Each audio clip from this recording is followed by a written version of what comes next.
You think Hollywood pushes boundaries? Europe's been smashing the rulebook since the first projector lit up. Some movies didn't just shake audiences.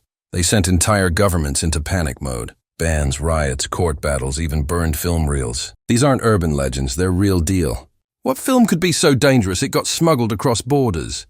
Which one was so provocative it dragged its director into court? Buckle up, because what you're about to hear will make you rethink what too far really means. Salo, or The 120 Days of Sodom, 1975. Some films get called disturbing. Salo laughs at that word. Pier Paolo Pasolini's final work earned its notorious reputation for one simple reason. Almost nobody can watch it all the way through without looking away. Drawing from a 200-year-old novel, Pasolini transformed a story about aristocratic depravity into a shockwave that left audiences reeling. Picture this. In fascist Italy, a group of elite sadists round up teenagers and turn a remote mansion into a living nightmare. That's not just fiction. It's the blueprint for one of cinema history's most banned films. Screenings sparked protests, police raids, and lawsuits. In Italy, censors sliced entire reels but still couldn't stomach it. France and Britain banned it completely. Australia said, hell no. In America, only art house theaters dared show it, usually with warnings that sounded more like dares. What made Salo radioactive wasn't just the violence or on-screen horrors. It was Pasolini's cold, unflinching way of filming everything. No music to soften the blow. No good guys to root for. Just a grim parade of cruelty and humiliation that makes most horror flicks look tame. For decades, governments treated it like a virus. Critics called it depraved and unwatchable. Yet some declared it essential art. Today, it sits on nearly every list of the most disturbing movies ever made. Love it or hate it, nobody walks away unchanged. Cannibal Holocaust, 1980. Some films don't just cross the line. They drag it so far away nobody can find it again. Cannibal Holocaust is that kind of movie. Director Ruggero Deodato set out to make the ultimate jungle horror film and ended up with one of cinema's most infamous bans. It's a fake documentary about an American film crew that disappears in the Amazon. What gets found is a collection of footage so raw and convincing that people actually thought it was real. You know how crazy things got after its Milan premiere. Italian authorities arrested Deodato for suspected murder. The court demanded he prove the actors were still alive. He did, and charges were dropped. But that didn't slow the avalanche of bans. On the UK's infamous Video Nasties list, Cannibal Holocaust topped the charts. Australia banned it too. Norway, Germany, and several other countries followed. Even now, it's illegal or heavily censored in many places. What made it so shocking? The violence felt real. The filmmaking style was raw and unpolished, making everything look like genuine news footage. Some scenes were staged with such detail they fooled audiences and censors alike. Critics called it a new low, while horror fans passed around bootleg copies, daring each other to sit through the whole thing. 4 decades later, Cannibal Holocaust still holds its reputation. Depending on who you ask, it's either a horror classic or a line that should never have been crossed. A Clockwork Orange, 1971. When Stanley Kubrick adapted Anthony Burgess's novel, he didn't just make a film, he started a culture war. A Clockwork Orange was all about violence, chaos, and mind games. The visuals were wild, the dialogue was slang-heavy, and the soundtrack blasted classical music over scenes nobody could forget. The film's release turned London into ground zero for outrage. Newspapers screamed that it was corrupting youth, inspiring copycat attacks, and destroying morals. Politicians demanded bans. Even Kubrick's own family started getting threats. The film got banned in several countries, but here's the real shocker. Kubrick himself asked for it to be pulled from UK theaters. He didn't want any more violence linked to his name, and the studio agreed. For nearly 30 years, British audiences couldn't legally watch A Clockwork Orange. Importing or screening it could land you in hot water. The film became legend, forbidden fruit for a generation raised on rumors and whispered stories about its content. All over Europe, bans and censorship were everywhere. Ireland said no. Sweden cut entire scenes. Italy freaked out. The controversy only grew as home video took off and bootleg tapes circulated. When the ban finally lifted in the UK in 2000, younger viewers found it less shocking, but nobody could deny its power. It's the rare film that changed not just what was allowed on screen, but how society talks about movies themselves. Baisez-moi, 2000. Few films have set off a firestorm quite like Baisez-moi. Released in 2000, this French crime drama exploded onto screens with a story about 2 women on a violent rampage after facing brutal injustice. But what happened on screen wasn't the only thing everyone was talking about. The movie's unfiltered style and refusal to play by any rules made it the subject of fierce debate across Europe. French censors reacted by slapping it with a rare X rating, the kind usually reserved for the most extreme content. That decision triggered protests from artists and critics who claimed the film was being unfairly targeted. But other countries weren't so diplomatic. Norway banned it outright. Australia followed. Even in France, the controversy dragged on for years, with some theaters refusing to screen it and court battles popping up over whether it should be shown at all. What set Baise-moi apart was its fearless, anything-goes attitude. It didn't sugarcoat anything. Instead, directors Virginie Despentes and Coralie Trinity delivered a road movie that felt like a punch in the gut. Raw camera work, jumpy editing, and a relentless pace made sure you never felt comfortable for a second. Some called it a feminist rallying cry. Others saw pure provocation. Either way, the movie forced people to confront questions about what's acceptable in art and what crosses the line. Love it or hate it, Baise-moi is still one of the new century's most talked about French films have been crossed. Irreversible, 2002. When Irreversible premiered at Cannes, people didn't just walk out, they ran for the exits. Gaspar Noé's film took a simple revenge story and spun it backwards, showing violence's aftermath before revealing what led to it. The camera work was dizzying. The soundtrack was punishing, and Monica Bellucci and Vincent Cassel's performances left audiences shaken. What really shocked viewers wasn't just the filmmaking. It was the raw, relentless brutality. Irreversible pushed boundaries so hard that entire countries said enough. Italy and Norway banned or heavily censored it. Even in France, the debate was fierce. Critics split down the middle. Was it groundbreaking art or a step too far? The film became a lightning rod, with some calling it one of the decade's most important French films, and others demanding it be pulled from theaters entirely. Noé himself didn't seem to care about the controversy. He said he wanted to make a film you couldn't just watch and forget. Mission accomplished. The film's structure, playing out in reverse, forces you to sit with every consequence before knowing what caused it. That's part of what makes it so haunting. Years later, Irreversible is remembered as a cinematic dare. Watch it once and you'll never shake the memory. In the realm of the censors, 1976, few films have been smuggled through customs with the same urgency as In the Realm of the Censors. Officially a Japanese production, it was funded and released by a French company, making it one of the most controversial imports Europe's ever seen. The story, based on a real-life obsession case in 1930s Tokyo,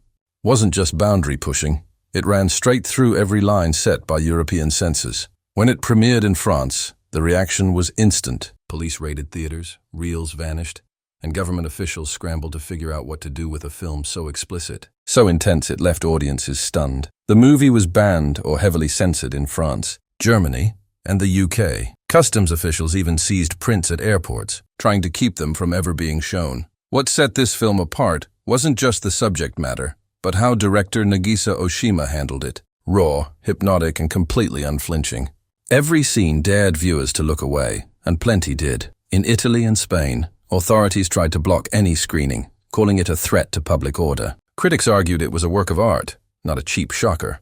But most countries only saw trouble. Despite the bans, In the Realm of the Censors found an audience among cinephiles and underground theaters. Today, it stands as a symbol of how far filmmakers and those who love challenging cinema will go to defend freedom of expression, even when it means going up against the entire system. The Last Temptation of Christ, 1988. Here's a movie that set Europe on fire before it even opened. Martin Scorsese's The Last Temptation of Christ wasn't just a film. It was an international incident waiting to happen. Adapted from a novel, the movie tackled themes most directors wouldn't touch with a 10-foot pole. And the backlash? Swift, loud, and in some countries, downright dangerous. Protesters lined up outside theaters in France and Italy, waving signs and chanting for bans. Local governments in parts of both countries caved to public pressure, pulling the film from theaters or flat out refusing to license it. The reaction in Greece was even harsher.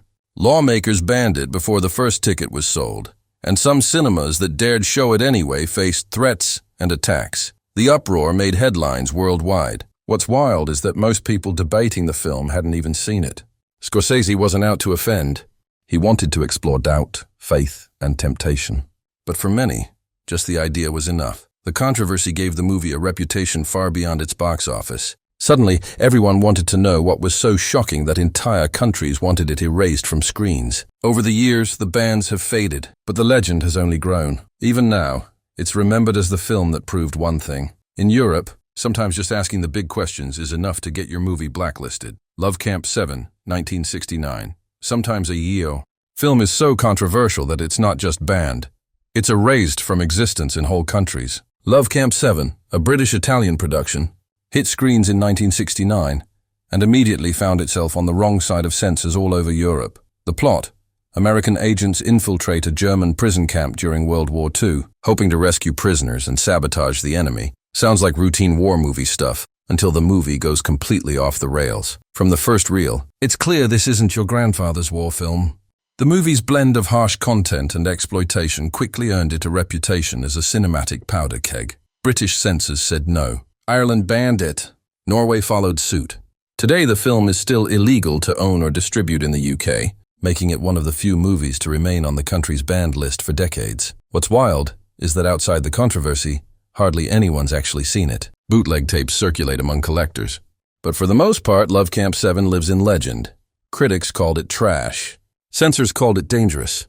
And historians point to it as the start of a wave of controversial movies that would test the limits of European censorship. More than 50 years later, the film's reputation hasn't faded. It remains a touchstone for anyone who wants to understand just how far European authorities would go to keep certain images out of public view. The Devils, 1971. If ever a film was built to cause panic, Ken Russell's The Devils was it. The ingredients: outrage, spectacle, and a true story about power gone mad. Russell took the tale of a 17th century priest accused of witchcraft and transformed it into a nightmarish vision of paranoia and hysteria that made even censors flinch. When it hit UK theatres, the reaction was instant and explosive. The British Board of Film Classification demanded massive cuts, and some scenes were lost for decades. But even the trimmed version sent shockwaves through the public. Protests erupted. Politicians blasted the film for undermining moral order. The Vatican issued a condemnation. In France and Italy, entire cities banned it. In Finland and Norway, it vanished from theatres entirely. What rattled everyone so badly? Russell's direction was hallucinatory, flashing between gothic horror and wild surrealism. There were no safe spaces, no comfort zones. The film ripped through sacred cows, authority figures, and every social taboo it could find. The result? A movie that seemed to set fire to the screen itself. Decades later, The Devils is still infamous, partly because you still can't see the full uncut version in most countries. It's a legend of censorship, a reminder that sometimes what's most dangerous about a film isn't the violence or outrage, but the fearless way it forces people to face their own boundaries. Pink Flamingos, 1972. If you think moviegoers are hard to shock, you haven't seen what happened when Pink Flamingos landed in Europe. John Waters' underground classic is famous for one thing: gleeful, unapologetic shock value. When Divine and her oddball crew first strutted onto the screen, European censors hit the panic button so fast you'd think the film was a national threat. The UK was quick to ban it, refusing classification and making it illegal to screen or even own in the country for years. Norway, Switzerland, and Australia followed, slamming the door on Waters' parade of bad taste. Authorities didn't just object to the wild characters and out-there storylines. They were convinced the movie itself was some kind of social hand grenade. For decades, Pink Flamingos was whispered about in the same breath as forbidden books or dangerous political tracks. What's crazy is how the ban only made the legend bigger. Fans smuggled bootleg VHS tapes across borders, holding secret screenings that felt more like protests than movie nights. Waters, for his part, leaned into the chaos, calling the film an act of art terrorism. Decades later, Pink Flamingos is recognized as a milestone in cult cinema. But it's also a case study in how a movie can scare the establishment for all the wrong, or maybe the right, reasons. Even today, it's a reminder. Sometimes the most shocking thing about a film is the freedom it demands. Antichrist, 2009. Denmark. Lars von Trier has never been shy about stirring the pot. But with Antichrist, he practically boiled it over. This Danish psychological horror film showed up at Cannes and immediately split the audience into two camps: those who stormed out and those who couldn't look away. Von Trier's signature style, moody visuals, relentless tension, and disturbing imagery pushed every boundary. The reaction in Europe was wild. French and Spanish censors demanded cuts or slapped on severe age restrictions. Italy's film board briefly banned it outright, while other countries only allowed limited screenings with heavy warnings attached. Critics wrote pages about the film's style, but most of the buzz was about what viewers could barely handle. Many theaters refused to show it, arguing it was just too much for mainstream audiences. What makes Antichrist so unforgettable is the way it dares the viewer to stick it out until the end. The story about a grieving couple unraveling in a remote cabin seems simple, but von Trier's direction turns it into a slow-motion train wreck of dread and chaos. Even hardcore film fans were left reeling. Over a decade later, the movie is still cited as one of Europe's most controversial. Whether you think it's a work of art or a dare gone wrong, there's no denying it. Antichrist is a film that leaves a scar. And that's exactly how von Trier wanted it. Matador, 1986. Long before Pedro Almodovar became a household name, he set off alarms across Europe with Matador. This was no glossy Spanish drama. It was a wild, unpredictable ride through obsession, violence, and the dark side of human nature. When the film debuted, the reaction was swift. Spanish authorities cut scenes, critics argued, and other countries debated whether it was too much for their audiences to handle. Set in the world of retired bullfighters and twisted passions, Matador was the movie that proved Almodovar wasn't interested in playing it safe. Instead, he delivered a film that felt like a fever dream, hallucinatory, intense, and impossible to look away from. Spanish censors demanded edits for its blend of intense imagery and raw themes. In Ireland, the film faced an outright ban. Other countries quietly cut sections or limited screenings to late-night adult audiences. The controversy became part of the movie's DNA. Almodovar, never one to shy from the spotlight, argued the film was about confronting our own fears and instincts. Critics either loved it or called it a provocation too far. Battle Royale, 2000. Sometimes a film is so ahead of its time the world has to catch up, or run scared. Battle Royale, a Japanese production, lit up Europe with its chilling vision of teenagers forced into a deadly competition on a deserted island. The story is simple. Only one can survive and the rest? Well, you get the idea. But the execution was so intense that European censors saw red. Germany and the UK put the film under a microscope, with calls for outright bans or severe editing. France, already reeling from debates about violence in media, kept the film away from young audiences for years. The timing was brutal. In the wake of real-life tragedies and school violence, Battle Royale was quickly labeled dangerous. Too raw, too real, too much. Ironically, the outrage made the film legendary among young viewers who traded copies and quoted lines in secret. Directors and critics called it a wake-up call for a society hooked on reality TV and competition. Authorities called it a public menace. The result? Years of controversy, followed by grudging respect as the movie's influence spread to Hollywood and beyond. Today, Battle Royale stands as both a warning and a touchstone. A film that didn't just get banned, it got remembered.